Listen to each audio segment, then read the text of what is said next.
Back once again for the renegade master. Back once again for the renegade master. Back once again for the renegade master. Back once again for the renegade master. Back once again for the renegade master.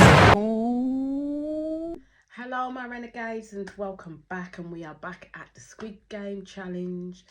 We are now on episode 10 and it's the final, called the lucky one. As I always say before I get into this episode, please hit that subscribe button, please hit that notification button so when you know I am on and doing videos. And let's get into this final chapter.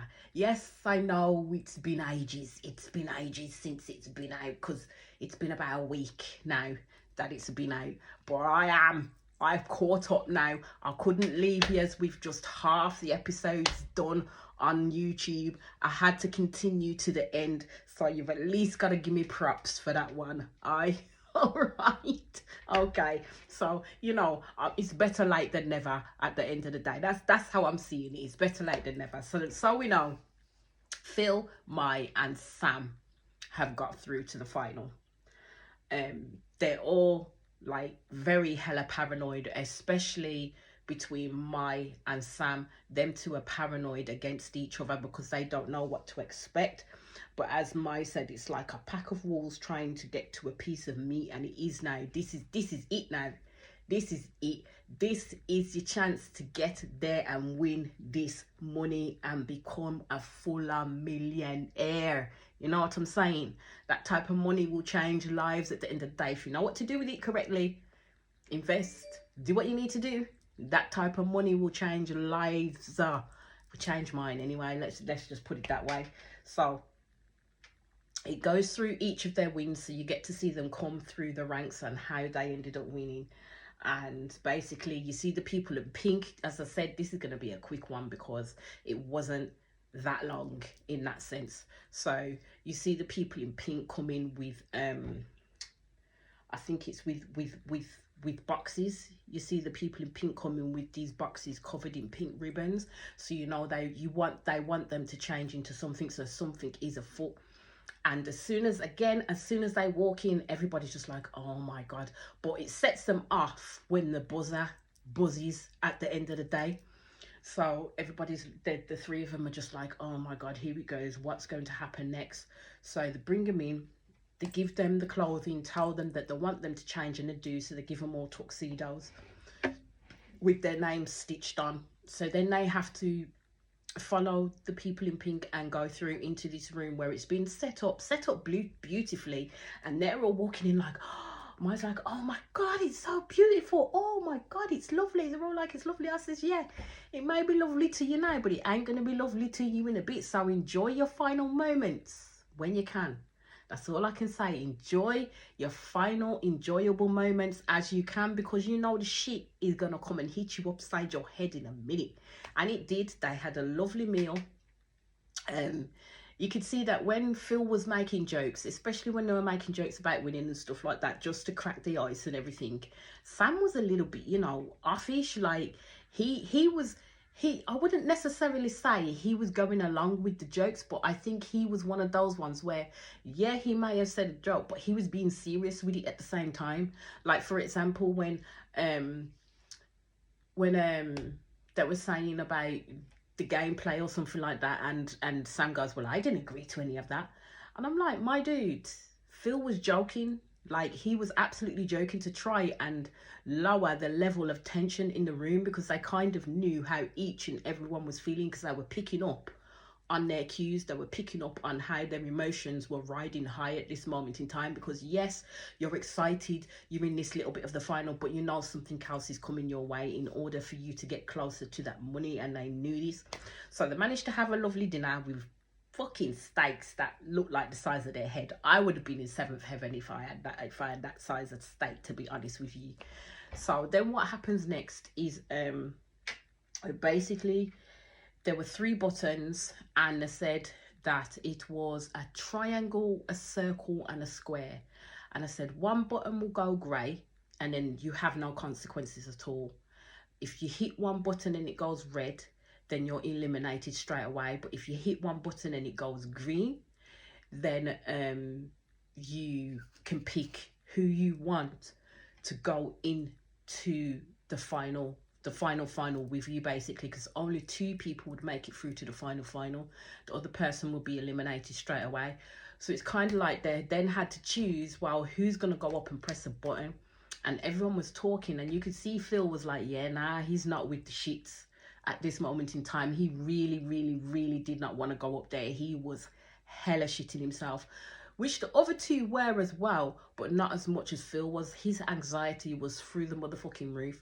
So Mai said, okay, I'll go first. I'll go and do it. I'm gonna control my own fate, basically. I don't want nobody else controlling my own fate, because she was thinking if one of them go up and they pick green, then she knows she'll be booted straight off, and either Phil or Sam will be picking each other at the end of the day. So she thought she doesn't want one of them to hold the fate in their hands, what happens to her. So she decided she's going to pick the button. And all I kept on thinking is, I bet you Mai picks green. I bet you Mai picks green. And if Mai picks green, Mai would have actually probably have picked Phil to play against rather than Sam, because she didn't trust Sam in the slightest.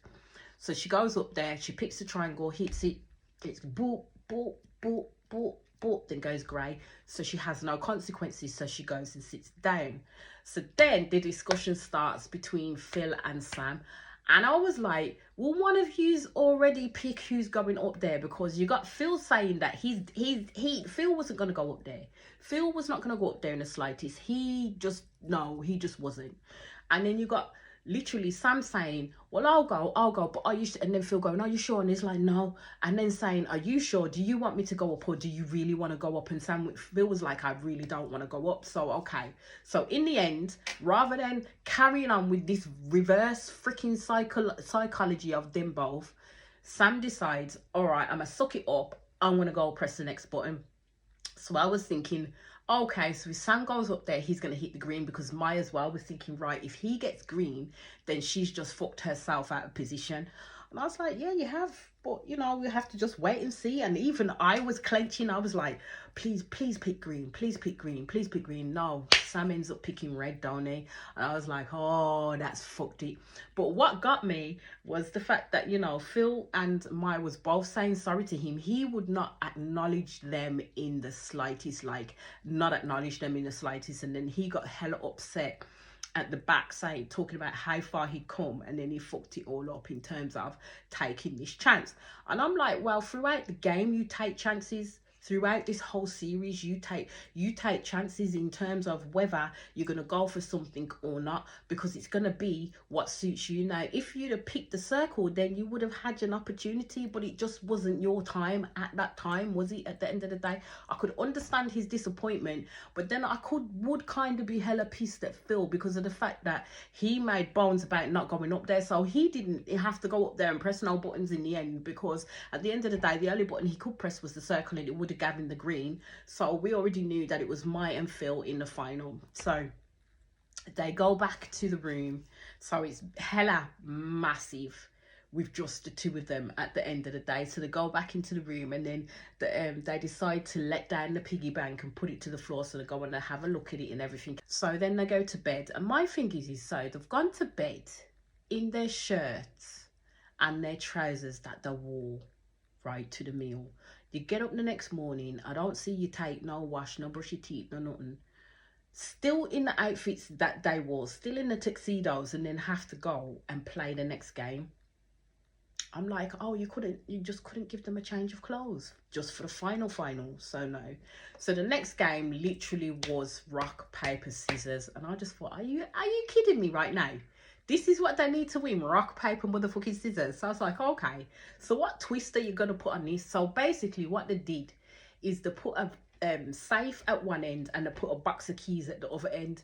So Phil and Mai had to literally do a round of rock, paper, scissors. Whoever won each of the rounds, yeah, would then pick up a key, unlock, see if they could unlock the safe. If not, you keep going until whoever managed to unlock it unlocked it. So they kept going, and Mai was reading Phil for filth. Like, she was reading him and getting it right all the time, and the box was dwindling with the keys. So Phil was having his chances, and all I kept on seeing there was like, the last time that Phil went to have a go, I was like, come on, Phil, pick the right key, pick the right key, pick the right key, pick the right key. Man didn't. So who do you think won? Yes, my Widow Degger self won at the end of the day. I have to give her props because she played the game well and managed to get where she needed to get to. So I have to give her props for that one at the end of the day. So then as the end credits roll up, they then show all the other contestants back in their home life until it ends with Mai looking hella good, I might say. She walks into what we would call like your little corner shop, but I know elsewhere they call them bodegas, but we call them your little corner shops. And she taps her numbers for her card, and it flashes up like the money that she's won. I'm like, yeah, you did well, my girl, you did well.